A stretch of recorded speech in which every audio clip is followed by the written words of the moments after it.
अगर आप चाहते हैं निषाद फिल्म के ऑडियो वीडियो सबसे पहले आप तक पहुंचे, तो इस चैनल को सब्सक्राइब करें और साथ ही बेल आइकन को दबाना ना भूलें।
खुशी से झूमी हो घरवा आंगनवा,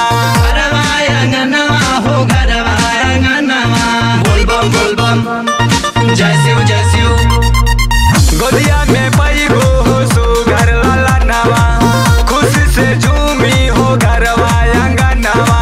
रहबू अकेले त मन औजी, रहबू अकेले त मन औजी। एही सावन में चली देव घर भौजी, एही सावन में चली देव घर भौजी।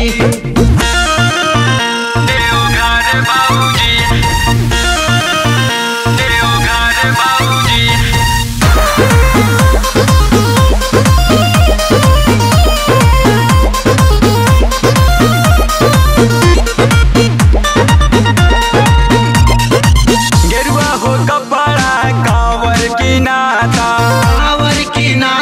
हो कांवर की नाता।